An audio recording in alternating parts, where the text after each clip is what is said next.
Well, the Labor government has more or less put the idea of a republic in the bin after the loss of the voice referendum. I mean, can you imagine having another failed referendum and hundreds of millions of dollars down the drain for something that would effectively make very little difference to anyone's life? But of course, Republicans are upset at this. Joining me now is the chair of the Australian Republican Movement, Craig Foster. Craig, I'm going to take a pretty good guess that you are upset that the government has put this on the sidelines. But seriously, though, what chance of success do you think a republic would have right now in light of the voice referendum?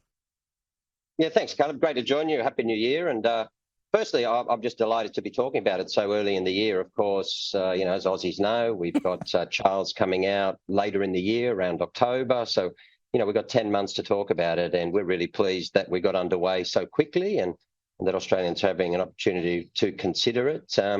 Actually, what Anthony Albanese, the Prime Minister, said in the last few days, I think from our perspective, is in some ways very positive, because if we look at what happened in the last referendum with the voice last year, there was a real feeling among many Australians anyway that it was pushed too much from the political sphere and from the political class. And, there was this whole kind of narrative, Caleb, that, came out of Canberra and all of those things, rightly or wrongly. Ultimately, this type of issue, and particularly the future of constitutional arrangements of our head of state, have to be a grassroots movement and come out of the people. So that's ultimately going to be the arbiter as to, when we build a consensus with enough Australians to say, this is the move we want to make.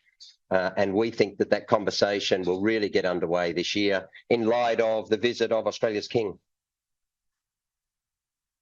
But how do you ever come up with a consensus? I mean, we saw this in 1999. There was one model put up that obviously didn't have the support of the public, even though at the time there was broad support for the idea of a republic. It's much the same problem the voice ran into. There's 100 different models you could have.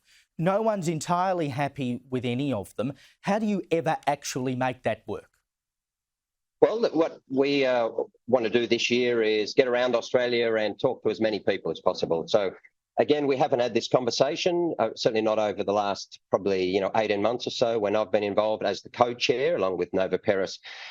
And we see this year as a really exciting time to travel around Australia and ask Australians the answer to the questions that you're asking. Those answers don't have to come from me. Those answers don't even have to come from the Australian Republic movement.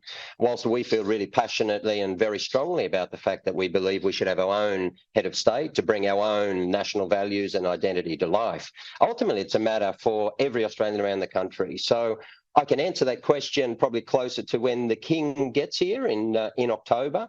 We've got 10 months to ask Australians what they feel comfortable about. What are their concerns? How can we allay them? What are the different models? You talked about, I think, rightly last year, kind of differences of views and disagreements, even within the yes case, if you like. That's something that we'd very much like to avoid. And so we've been having those conversations to learn the lessons, not just from 99, of course, but from last year when we saw many of those things replicated. But ultimately, we're really excited this year about, having this conversation about what an appropriate model that the majority of Australians, not everyone, that's a democracy, as you're very well aware, but the majority of Australians agree with to make us comfortable moving forward.